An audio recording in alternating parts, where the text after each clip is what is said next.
Hello বন্ধুরা, কেমন আছো তোমরা? দেখো রান্না কাব্যকথা কিচেনে চলছে রান্না বান্না। দেখো প্রতিদিন তো আর মাছ মাংস খেলে হবে না, মাঝে মাঝে একটু শরীরে যে সমস্ত জিনিসগুলি আমাদের উপকারে আসে সেগুলিকে খেতে হবে। দেখো আজকে আমি উচ্ছা বা করলা ভাজি করছি।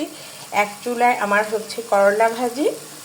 তোমরা সবাই দেখতে পাচ্ছ যে উচ্ছাগুলিকে ছোট ছোট করে কেটে নিয়ে আমি আবার এই যে বীজ থাকে বিচিগুলিকে ছাড়িয়ে নিয়েছি। নিয়ে পেঁয়াজ দিয়ে অল্প একটু কালো জিরা দিয়ে আমি আবার উচ্ছ ভাজিতে একটু তেলে কালো জিরা দিয়ে পেঁয়াজ দিয়ে অল্প হলুদ আর মরিচ দুটো কুচো করে এখানে ভাজা বসিয়ে দিয়েছি। আর দেখো এর পাশে হচ্ছে কিছু পটল কেটে রেখেছি। আজকে আমি পটলের দোলমা করবো। দেখো আমি পটলগুলিকে ছেড়ে দিলাম কড়াইয়ের মধ্যে, এবং এই যে দেখো পটলগুলিকে আগে আমার একটু হালকা করে ভেজে নিতে হবে। প্রতিদিন মাছ মাংস খেতে খেতে অনেক সময় নিরামিষও খেতে খুব ভালো লাগে। আর যদি হয় এরকম একটু উচ্ছে ভাজা আর পটলের দোলমা, তাহলে তো সেই সাথে খাবার জমে যাবে। আর যদি করো ডালের সাথে একটু লেবু ডাল, সেই ফাটাফাটি।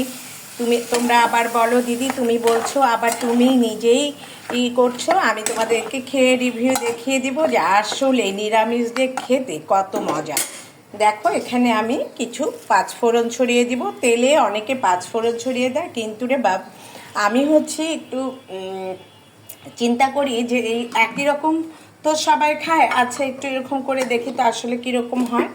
আসলে রান্নাটা হচ্ছে একটা এক্সপেরিমেন্ট। তোমাদের কাছে সবার কাছে আমার এটা রান্না ভালো নাও লাগতে পারে, আবার অনেকে যারা নতুনত্ব পছন্দ করে তাদের কাছে লাগতে পারে। দেখো আমরা তেলে পাঁচফোড়ন দিই, কিন্তু আমি তেলের মধ্যে পটল আলু এবং লবণ দিয়ে এটাকে ভেজে নিয়ে এখানে পাঁচফোড়ন দিয়ে হলুদের গুঁড়ো মরিচের গুঁড়ো এবং কিছু লবণের গুঁড়োও দিয়ে দিয়েছি। এখন আমি এটাকে ঢেকে দিব। তোমাদেরকে বারবার বলি আসলে আমরা যারা ওয়ার্কিং লেডি, আমরা কাজ করে সপ্তাহে মাত্র 2 দিন ছুটি পাই। আমাদেরও তো ইচ্ছে করে একটু ছুটিতে একটু রিল্যাক্স করতে, প্রতিদিন একই রকম একই স্কুলে যাওয়া কাজ করা, তাই সহজ পদ্ধতিতে রাঁধি। আবার রান্না যারা খেয়ে ভালো বলছো তারা তো অবশ্যই বুঝতে পারছো। আর অনেকে হয়তো ভাবতে পারো ইস কি রান্নাতে তো সময় দিতে হয়, ডিজিটাল যুগ বলে কথা। ভালো থেকো, সুস্থ থেকো, বাই।